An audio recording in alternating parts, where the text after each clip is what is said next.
Olá, iniciando agora mais um videocast do nosso canal Justiça e Amazônia.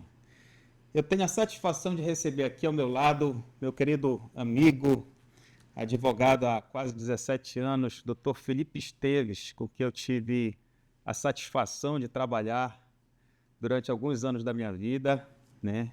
Você, Felipe, que começou como advogado civilista, depois transitou pelo tributário e acabou aportando aí teu barco num ramo bem específico do direito, no qual você se tornou referência, agora já com uma experiência internacional, que é a montagem, a estruturação e a assessoria jurídica em holding patrimonial.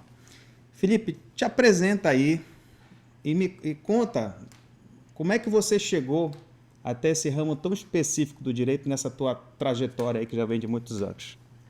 Bem, Sávio, muito obrigado pelo convite. Eu espero que eu consiga trazer umas ideias boas aí sobre esse tema holding que é tão incrível e vou contar um pouquinho dessa minha trajetória.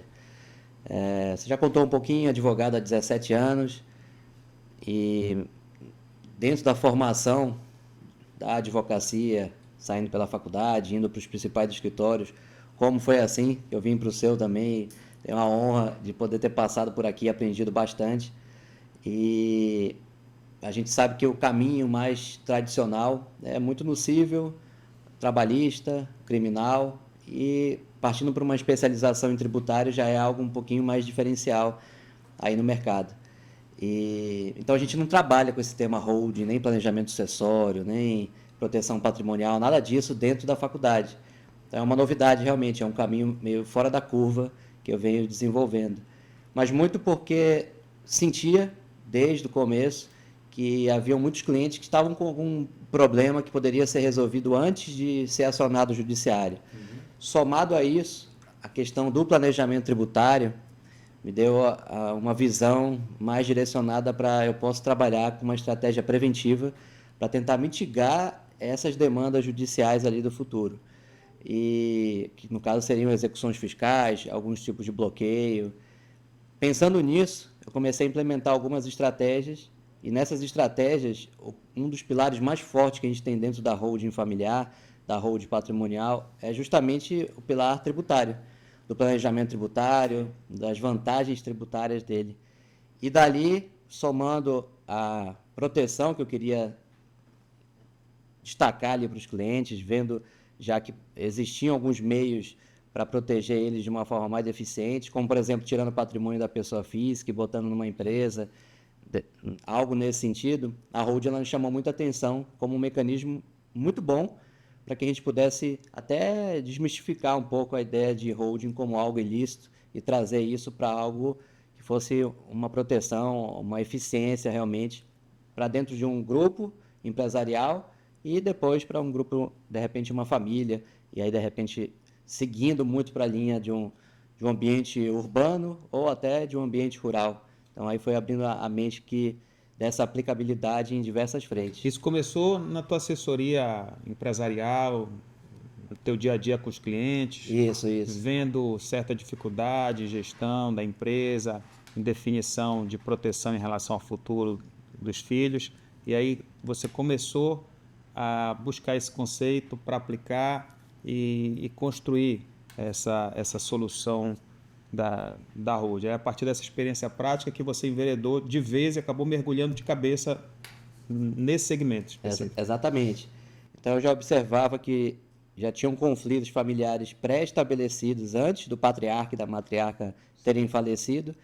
Já verificava dentro da empresa algumas dificuldades decorrentes até de processos judiciais que iam se arrastando até para a segunda ou terceira geração.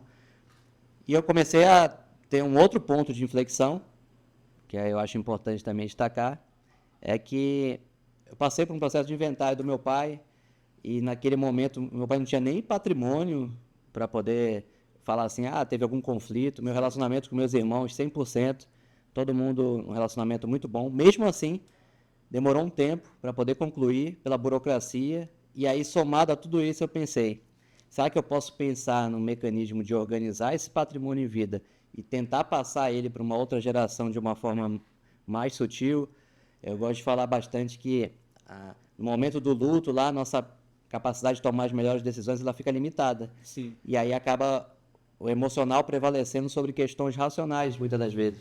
E o pessoal diz que depois do trauma do luto, da morte, tem o trauma do inventário, né?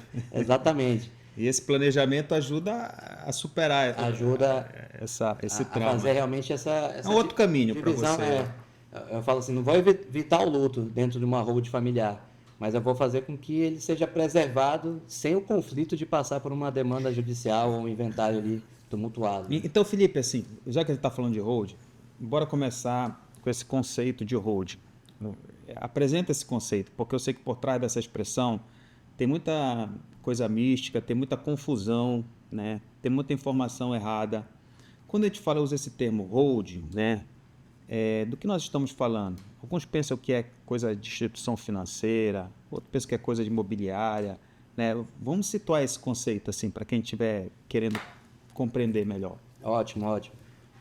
A partir dessa base vai ficar bem mais fácil compreender até. Hold, a expressão, ela vem do verbo to hold, que significa segurar, manter, até participar. A ideia é realmente de uma participação. Então, a única legislação do Brasil que trata sobre algo parecido com holding é a Lei da Sociedade por Ações, Lei das SAs. No artigo 2º, parágrafo 3º, trata de uma empresa que pode participar de outras, mantendo o controle e a administração da outra empresa. Então, em regra, o conceito inicial de holding é uma empresa de participações. Ela tem controladora. Uma controladora. Ela tem um CNAE, é uma classificação nacional da atividade econômica dela, 6462000, é holding sem ser de instituição financeira, que é justamente uma empresa que vai poder participar de outras empresas. Então, a gente imagina um empresário que tem 3, 4 empresas em alguns ramos, às vezes diferentes, com uma estratégia até de proteger, segregar risco.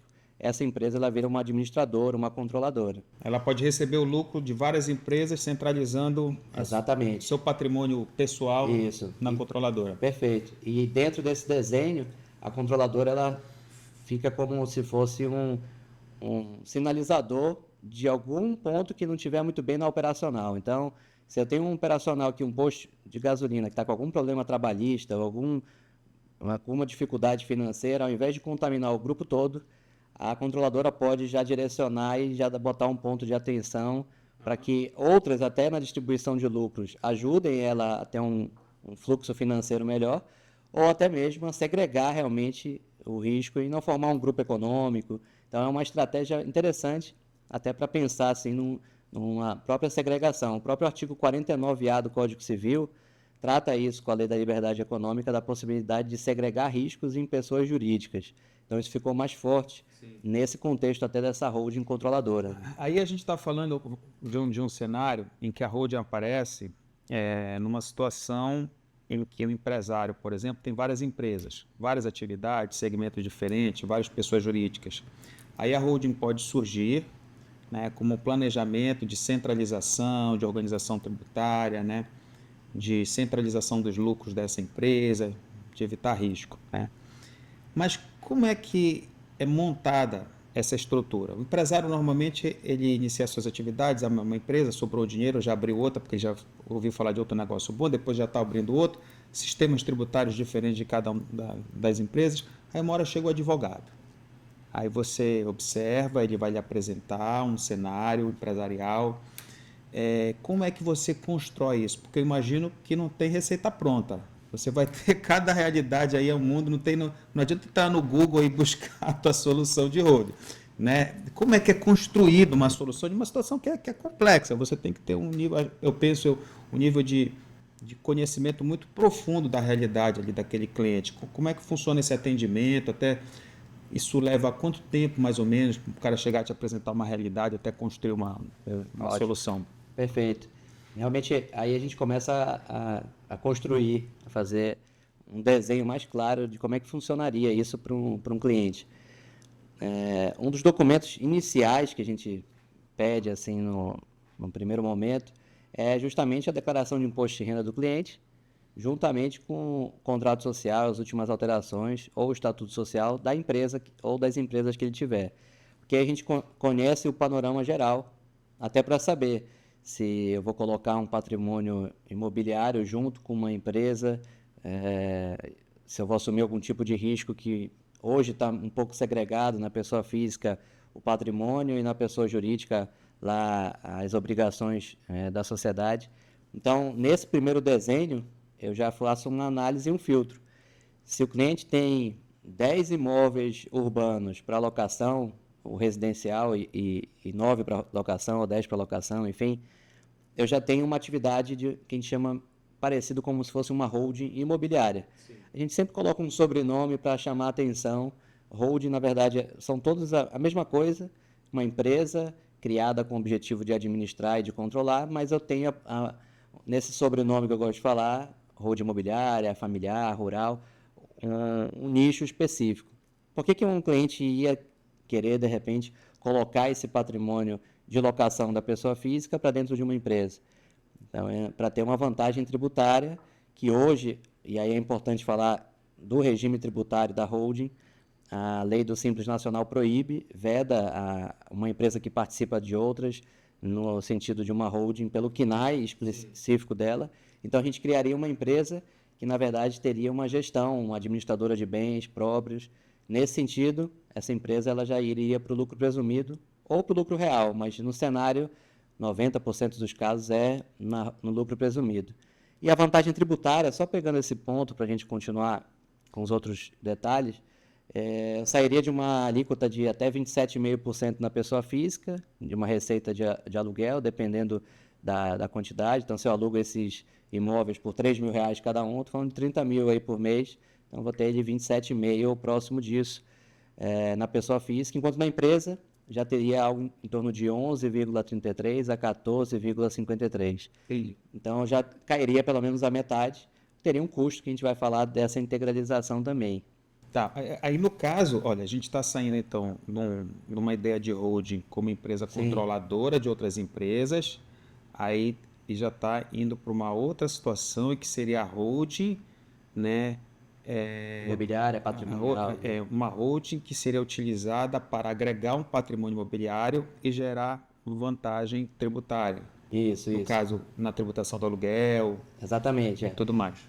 E aí, continuando na análise da declaração de imposto de renda, eu vejo que além desses imóveis destinados à locação, por exemplo, ele tem participações societárias. Então, é um cliente que já abriu ali 1, 2, 3 empresas ao longo do tempo. E aí eu vou ver, primeiro, se essas empresas, elas poderiam ser a holding, essas empresas que ele já criou? Poderia. Só que ali eu tenho uma série de responsabilidades trabalhistas, fiscais, bancárias. Mas de risco aí. Aí eu tenho risco. Então, não seria interessante nem começar a integralizar patrimônio dentro dessa empresa, nem pegar essa empresa e integralizar ela numa empresa, numa holding imobiliária. Você pode chegar à solução de ter, então, duas holdings, uma operacional e outra patrimonial? Exatamente. Justamente para a parte patrimonial não ser contaminado pela operação que está sempre sujeita a risco? Perfeito, era nesse ponto que eu ia chegar mesmo. Então, a gente poderia ter 3 empresas operacionais e criar em cima dela uma holding de participações para cuidar daquela gestão, a controladora que a gente falou no começo, uma holding imobiliária para cuidar dos bens imóveis separada, uma segunda empresa com o objetivo de administrar e gerir esse patrimônio imobiliário, locação, venda, loteamento, enfim. E aí eu poderia, dentro desse contexto, criar uma holding familiar em cima. E aí essas 2 empresas participariam dessa holding familiar. Então eu conseguiria segregar e o objetivo dessa holding familiar seria doar essas cotas numa cessão não onerosa para os filhos ou fazer a compra e venda, que também é um tipo de mecanismo de passagem das cotas para os filhos. Você está falando de uma pirâmide aí, né? Exatamente. Então, lá na base da pirâmide, várias empresas. Um guarda-chuva realmente com esse desenho. Aí no meio da pirâmide você tem uma holding operacional e uma holding patrimonial. E no topo da pirâmide, a holding familiar. Isso, exatamente. Então eu teria aqui bens imóveis e empresas operacionais. Em cima dos bens imóveis, a holding imobiliária. Em cima das empresas operacionais, uma holding de participações. E em cima dessas 2 empresas, como se fosse realmente um triângulo, uma pirâmide, um guarda-chuva, ali ficaria a holding familiar, com o objetivo de fazer esse planejamento sucessório. Então, esse ponto que eu queria entrar. Então, a gente falou assim, holding é necessário para você centralizar né, a sua operação em uma empresa só. Holding também pode ser utilizada para melhor gestão patrimonial e, inclusive, vantagens tributárias, né? E a holding, e você já falou aí, citou um exemplo, também é utilizada para um planejamento sucessório. De que modo a holding efetivamente ajuda na sucessão? A sucessão normal é por inventário. Patrimônio que a pessoa deixa, abre inventário, que é a experiência que você passou, que mesmo consensual levou muito tempo, desgaste, às vezes os herdeiros estão precisando de patrimônio, aquela coisa está engessada ali durante meses, e quando tem litígio é interminável no nosso judiciário essa briga. De que modo, então, um empresário que tenha várias empresas, um patrimônio, né, imobiliário expressivo, ele pode evitar que seus filhos passem por esse perrengue utilizando a holding? Ótimo, ótima pergunta. A holding familiar, ela busca justamente essa ideia, dentro de um planejamento sucessório, ser mais uma das opções. Hoje a gente aprende muito, somente na faculdade, que existe o testamento, mas ele é, dentro do planejamento sucessório, um instrumento ainda com não tanta eficiência como deveria, e ele se limita a 50% da parte disponível do patrimônio, e ele precisa ser validado no judiciário e depois ingressar dentro do inventário. Então, ele não vai evitar o inventário. Uma opção para evitar o inventário, a gente tem a doação via escritura pública. Então, eu vou no cartório de notas, dou um imóvel via escritura pública, só tenho um bem, dou para os filhos e reservo o usufruto para os pais.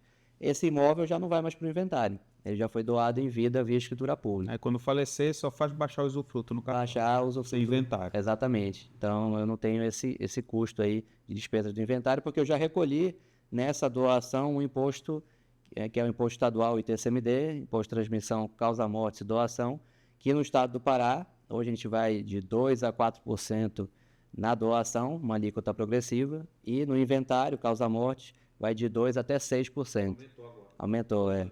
Então, é isso mesmo. E aí, nesse desenho, a gente tem aí a possibilidade de até fomentar um planejamento sucessório dentro dessas alíquotas nesse desenho. E eu lógico, eu tenho seguro de vida, previdência privada, instrumentos complementares no planejamento sucessório, mas para evitar esse patrimônio de ingressar no judiciário ou no cartório dentro de um inventário, eu posso utilizar a holding familiar, um mecanismo semelhante a uma doação via escritura pública, só que ao invés de ter uma escritura pública, eu tenho um contrato social, uma sociedade limitada, ou um estatuto social, se for o caso de uma SA, que é mais raro, então a gente segue mais nessa linha de uma limitada via contrato social. E aí eu integralizo esse patrimônio. Eu passo a colocar esse patrimônio dentro do contrato social, fazendo às vezes de uma escritura pública, eu determino lá, pegando a certidão atualizada do registro de imóveis e descrevendo cada um dos imóveis com matrícula, registro, toda a composição patrimonial como se fosse uma escritura pública. E aí depois desse momento, eu passo por questão de TBI e registro de imóveis, como se fosse um processo de compra e venda. Do dono, pessoa física, transferindo para a empresa que é dele mesmo. Exatamente. E aí eu tenho uma imunidade constitucional, em regra, nessa integralização. Então, se eu tenho um imóvel que eu comprei por R$500.000 e hoje ele vale R$3 milhões, teve uma valorização nos últimos 15 anos desde a minha compra, Sim. Eu posso integralizar ele numa empresa. Pelo valor contábil? Pelo valor contábil, o valor histórico ali, o valor que está no imposto. Porque você não vai ter avaliação como tem no causa-morte. Exatamente. Então, nessa primeira etapa, eu vou integralizar pelos 500 mil. Então, a Receita Federal, ela inclusive estabelece que se eu integralizar pelo valor histórico, não tem ganho de capital. Perfeito. Então, eu passo pela etapa Receita Federal nessa integralização. Nessa transferência da pessoa física para a pessoa jurídica, você, em regra, não teria tributação de transmissão inter vivos, em regra, né? Porque pode ter uma exceção, não é isso? Mas, em regra, não teria tributação. Você vai ter que tipo de custo? Escritura, não precisa de escritura, custo de registro na junta comercial. Se você tem um acervo lá, vamos imaginar o seguinte, 10 milhões de patrimônio imobiliário, contábil, né? Eu tenho 10 casas de 1 milhão, 10 milhões ao todo. Agora eu vou tirar da minha pessoa física, vou jogar para uma PJ, né? Para fazer uma doação, o cara já paga 4%. Só aí, nessa brincadeira, ele vai pagar 400 pau, né? Não é brincadeira. Assim, ó, vou doar, já vai 400 pau sair do bolso. Ainda pode fazer a avaliação, descobrir que não é 10 milhões, que é 30 milhões e pagar, né? Pagar ali 1.200.000, né? Exatamente. 400. Então, você pega, vamos dizer, ele tem 10 milhões de valor contábil. Aí ele falou, eu vou colocar numa holding patrimonial, mas qual vai ser meu custo? Ele pode sair do ITBI, mas que outro custo ele pode ter para ele ter uma ideia de custo geral para uma operação dessa? Tá. A criação de uma empresa, em torno de uns R$ 2.000, R$ 2.500 na junta comercial, eu vou ter que pagar uma contabilidade depois, um valor, e aí depende. É o custo de qualquer empresa, Custo de qualquer empresa, né? básico de uma Contador, empresa. a Constituição. Exatamente. Agora, despesa que ele vai ter mesmo vai ser no registro de imóveis, que não tem como fugir. Então, vai ser um percentual ali sobre o patrimônio mesmo, para tirar da pessoa física para a pessoa jurídica. Que é o registro, não de escritura, que não precisa. Do contrato social, que ele vai fazer às vezes da escritura. Então, uma das vantagens boas é se eu tenho 10 imóveis de 1 milhão, eu teria que pagar 10 escrituras públicas para cada um dos imóveis. Fora o registro. Fora o registro. Aqui eu vou pagar só o registro. As 10 podem entrar no contrato social com o custo da criação de uma empresa só. Cai pela metade o custo da transferência, mais ou menos o custo da escritura é mais ou menos o custo do registro, né? Hoje em dia É mais ou menos essa proporção. Exatamente a mesma coisa, mas a gente pode pegar esse. Fica próximo. Já cai na metade aí. Na doação via escritura pública, assim como no inventário, a base de cálculo aumenta do patrimônio. Há uma tendência da Secretaria da Fazenda a reavaliar esse patrimônio. Sim. Então, hoje é difícil eu doar um imóvel via escritura pública, eu comprei por 1 milhão e vale 5 milhões, não ser reavaliado na hora de recolher o ITCMD. Então, agora, pela empresa, há uma tendência da base de cálculo ser o patrimônio, a gente chama o balanço patrimonial contábil, trazer essa base, que seria próximo ao capital social, mais ou menos. Então, se eu tenho um valor histórico bem menor ou menor do que o valor de mercado, a holding eu consigo fazer essa doação das cotas com uma base de cálculo mais interessante. Então, o cara pegou seu patrimônio, transferiu da pessoa física para a pessoa jurídica. O imposto de renda dele zerou.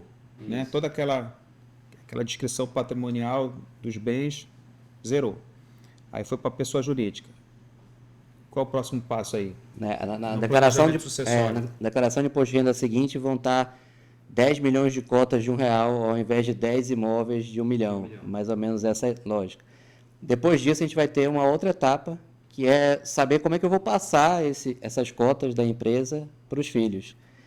Então, hoje a gente tem, se eu deixar nessa etapa que vai até o cartório de registro de imóveis e parar por aí, eu vou ter uma etapa de proteção patrimonial muito boa, mas vai ter que inventariar as cotas depois. Sim. Então, eu tenho que continuar na etapa da sucessão. Acaba caindo no inventário de novo. Acaba caindo no inventário. Então, o objetivo principal é continuar essa etapa para os filhos. Em alguns casos, até uma parte para os netos, por exemplo. Eu posso pegar a parte disponível e dispor de uma forma diferente, desde que eu respeite a legítima. Pelo próprio contrato social. Pelo próprio contrato precisa fazer testamento. O contrato social faz às vezes o testamento. Exatamente. Desde que eu determine que trata de uma parte disponível, que eu estou direcionando ou para um próprio filho mesmo, para ganhar um percentual maior do que os outros, mas desde que não seja uma antecipação de legítima, e para os demais ali, membros da família, se for interessante.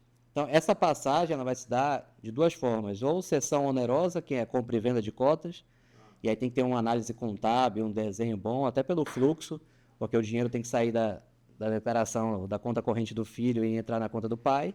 E se for casado, tem que ter lastro. Se for casado em regime de comunhão parcial de bens ou universal, vai comunicar com o cônjuge. Então, eu tenho que fazer um desenho, uma análise, até para saber se vai fazer sentido fazer essa compra. O que é mais comum é a doação das cotas com a trava de reserva de usufruto, por exemplo. Então, nessa doação, a gente segrega a propriedade plena das cotas e doa para os filhos, anula a propriedade e reserva para os pais o usufruto. E aí o pai, que fica com a propriedade das cotas, ele pode dispor dos imóveis livremente, ou não? O que acontece? Nesse desenho, quando os filhos, a construção ela tem que ser bem, bem alinhada, porque quando os filhos recebem a nua propriedade, o contrato social já aparece em eles como sócios. Sim. E aparece os pais como usufrutuários. Em regra, os pais têm direito aos frutos, aos rendimentos, à administração, ao voto, ao controle. Então, no fim do dia, a gente estabelece uma cláusula, e aí entram em algumas cláusulas específicas, como call option e outras, que é justamente pegar esse direito no proprietário lá, que se recusar a consentir com uma venda de um imóvel, por exemplo, a ser suprimida por conta de uma cláusula específica. Então, você tem que ter, né, nessa constituição de usufruto, uma cláusula. Eu estou falando isso para o usufrutuário, que é o pai, que é quem construiu o patrimônio, não ficar engessado. Exatamente. Né? Ele tem lá Exatamente. 10 imóveis, mas amanhã surge uma oportunidade de vender um e fazer dinheiro. Aí não pode porque ele doou para o filho. Você tem que ter uma cláusula permitindo o pai usufrutuário de vender aquele imóvel sem anuência no proprietário, que é o filho. Exatamente. Porque quando a gente fala do usufruto, ele é um tema bem específico, realmente, e requer uma série de análises. Quando eu dou com reserva de usufruto, ou faço a instituição do usufruto, que também é outro mecanismo, eu me habilito a explorar alguns fatores importantes do usufruto. Então, não basta eu falar que, dentro de uma alteração do contrato social, que os pais têm usufruto vitalício. Eu tenho que, dentro desse usufruto, abrir um tópico e falar, ó, esse usufruto permite direitos políticos de administrar, de manter dentro dessa administração o controle sobre locação, venda, e dentro da ideia de voto, estabelecer regras até para ingresso ou saída de algum sócio. Sim. Na parte dos direitos econômicos, também do usufruto, eu posso estabelecer prolabore, distribuição de lucros, dividendos. Então, eu tenho que explorar isso. Se tiver um advogado bem diligente do outro lado, do lado dos filhos, no futuro, isso pode gerar algum tipo de problema. Então, aí é o momento certo de eu centralizar cada vez mais os poderes para os pais e reduzir esses poderes dos filhos. Em casos extremos, assim, eu já estive dos dois lados na experiência, então tem casos extremos onde a gente pode visualizar que o contrato não foi bem formalizado, não foi bem elaborado ali, e aí deixou algumas brechas. Então, não passou esses poderes completos para o pai. Como, por exemplo, deixar, ó, essa doação é com reserva de usufruto e ponto final. Então, isso faz com que abra uma interpretação que eu vá provocar o judiciário para falar, ó, não foi explorado tal ponto. Aí aquilo que é feito para evitar conflito acaba fomentando o conflito por uma má redação nessa Constituição. Exatamente, exatamente. Por isso que a ideia é que a gente busque a qualificação desses profissionais na hora de elaborar, um trabalho em conjunto, pais, a contabilidade, o jurídico, uma estratégia mais alinhada e buscando os principais interesses, né? Tem casos de clientes meus onde eles falam, não quero nem usufruto, eu tenho um bom relacionamento com meu filho, mas eu falo, não, mas coloca a cláusula de usufruto. Não, eu conheço melhor do que ninguém a minha família e dou sem reserva de usufruto, inclusive. E está tudo certo e não teve problema. Então depende muito do relacionamento, é o que você colocou antes, sabe? Nesse desenho não é uma receita de bolo. Eu vou ter que alinhar a estratégia de acordo com o próprio cliente e aí fazer um pouco da análise da composição patrimonial, da história do cliente e do relacionamento que ele tem com os filhos, né? E Felipe, para uma última pergunta aqui, que eu acho que é muito importante nesse assunto. Quando o senhor falar em holding, vem sempre aquela expressão blindagem patrimonial, como se a holding fosse um escudo impenetrável de proteção do patrimônio ao risco que o empresário está correndo nas suas operações comerciais. Existe essa blindagem? Ela funciona? Isso é mito? Isso é verdade? Importante esclarecer isso aí. Essa realmente é a pergunta do milhão, hein? Muito se vê no mercado a venda dessa blindagem como uma estratégia. Então a gente vê diversos sites, diversos discursos aí de um grupo de bancas de advocacia vendendo essa ideia de blindagem e o próprio cliente vindo com esse discurso. Eu quero blindar meu patrimônio. Lógico que isso tem um cunho aí comercial, porque a blindagem é muito mais forte o termo do que proteção. Mas, na prática, efetivamente, ela não tem esse 100% de controle. A depender do que você for fazer, por exemplo, eu vou dar alguns casos. Se eu tiver com uma execução fiscal e um pedido de bloqueio ou na iminência disso, a holding ela vai ser um castelo de areia. Daqui a pouco ela vai ser derrubada com o tempo e não vai ter uma sustentação aí por um longo período. Então, isso é vender uma blindagem que não vai existir. nenhuma proteção eficiente, né? Uma IDPJ, que é o incidente de consideração de pessoa jurídica, vai trazer a holding, Exatamente, precisa do trabalho, vai exatamente. trazer fácil a holding. É, uma coisa, e aí pegando nesse caso, pode até complementar aí. Né? O que eu ia falar também que o termo correto então, não é blindagem, é proteção. Isso, perfeito.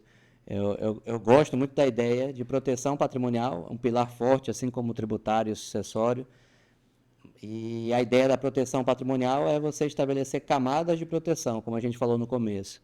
Eu vou pegar uma empresa operacional, já botar os imóveis da pessoa física lá dentro e doar as cotas para os filhos, aí eu estou fazendo realmente uma confusão patrimonial nesse desenho. Você está jogando o seu patrimônio dentro do risco sem necessidade, Sem porque necessidade. aquela empresa não está nem pensando nesse patrimônio, né? Exatamente. Nem faz parte da operação dela. E, por outro lado, se eu segrego esses riscos e estabeleço alguns mecanismos de proteção, aí ele faz sentido. Porque dentro desse desenho, se eu crio uma holding imobiliária, uma empresa patrimonial e tenho o meu operacional ali, no momento que, se houver uma desconstituição aí da empresa e o direcionamento da personalidade jurídica para a pessoa física do sócio, vai ver que ele não tem patrimônio. E onde é que está aquele patrimônio? Está numa empresa. Ao desconsiderar de novo e chegar até essa empresa, abre-se o incidente processual ali dentro daquele desenho, mas verifica que o fato gerador da dívida da empresa não tem nada a ver com o patrimônio que foi adquirido 20, 30 anos. Aí gera O ampla defesa e contraditória e uma proteção. Do que deixar o patrimônio da pessoa física, ele ser bloqueado e depois eu ter que justificar isso. Então, Você gera uma tese de defesa que se o patrimônio estiver dentro da empresa mesmo, não tem tese. Não tem tese. Né? Mas se estiver fora, você pode dizer que aquele patrimônio não foi desvio, né, do lucro da empresa para prejudicar o credor, e tem toda uma... Exatamente. Por isso que a organização documental, contábil, ao longo dos anos, ela ajuda muito, ela facilita muito isso até para essa segregação, né? Para não considerar que é fruto de um desvio de uma pessoa jurídica e não haver essa comunicação. Então, a ideia de blindagem patrimonial ela é bonita no mercado e tudo, um atrativo, mas eu não gosto de utilizar essa terminologia, até porque não é algo intransponível. Então, nosso ordenamento jurídico vem se atualizando com o tempo, ao ponto de que a gente tem uma segurança muito grande quando eu estou desenvolvendo um planejamento sucessório, dou com reserva de usufruto. Hoje, a nossa legislação ela permite o bloqueio dos rendimentos daquele usufruto, não do usufruto em si. Então, mesmo assim, eu já tenho uma proteção eficiente. Na pior das hipóteses, não vai desfazer aquela estrutura se for feita de forma lícita, de forma legal ao longo desse caminho todo, né? Entendi. E Felipe, para terminar aqui, quero que me fale, parece que tem um livro aí que está no forno, que vai sair mais, me fala desse livro aí. Exatamente. Eu vou fazer um livro pela editora Agente, Autoridade, e nesse livro eu venho desenvolvendo, já escrevendo há algum tempo, justamente sobre esse ponto, da sucessão planejada, do patrimônio protegido, justamente nessa linha, onde, além de falar um pouco de mim e das histórias de alguns clientes, preservando também o nome de todos eles, mas o contexto geral é justamente um aumento do nível de conscientização sobre o tema sucessão. E ali eu gosto de explorar bastante a ideia da sucessão patrimonial, que é o que a gente falou muito aqui, a sucessão da gestão, essa passagem do bastão, e a sucessão das responsabilidades. Não adianta eu passar a empresa e a família depois descobrir que tem uma série de problemas, ambiental, trabalhista, civil, em geral, contratual. Então, pensar na sucessão nesse meio amplo é muito mais pensar em vida e pensar nas responsabilidades e pensar nesse carinho todo. Vai ser um livro não só para advogado, para o público em geral. Público em geral, exatamente. Já tem nome o livro? Não? Vai sair nos próximos dias, eu vou divulgar aqui. Tô Então querendo tá no spoiler, forno aí, mas tá? não quero dar spoiler. Mas tem a ver com sucessão, vai ter esse nome aí na capa. E é que a gente está realmente desenvolvendo ali a arte agora nessa semana. Então, a data do livro vai ser 10 de maio e a data do pré-lançamento vai ser 10 de abril. Então, a gente já está aí menos de um mês para saber, já ter esse gostinho aí no forno. Justiça Amazônia vai acompanhar e divulgar aí o lançamento desse livro. Maravilha, obrigado pelo carinho. Felipe, obrigado, tá? Obrigado pela tua participação aqui no Justiça Amazônia e obrigado também por compartilhar teu conhecimento, né? Você é um advogado e referência nessa área, mas um cara que se dispõe a passar tudo que você sabe através dos teus cursos, que é um dos mais badalados aqui nesse tema, um curso aí que já rompeu as fronteiras do nosso estado. Você estava recentemente em Genebra falando desse tema, né? Já saiu até do país aí graças ao nome que você construiu. E é muito legal ver que você, além de trabalhar e fazer disso teu ganha-pão, está sempre disposto a falar o que você sabe, né? Compartilhar isso com os colegas. E esse é o nosso objetivo aqui do canal Justiça Amazônia. Muito obrigado, Mir, pela sua Eu que participação. agradeço. Quero voltar aí em breve com mais novidades. Vamos falar do livro. Quando sair o livro, a gente volta. Tá bom. Encerrando mais um Justiça e Amazônia, obrigado pela participação, registrando sempre o nosso agradecimento à dupla comunicação, aqui na presença do nosso colaborador Giovanni. Até a próxima.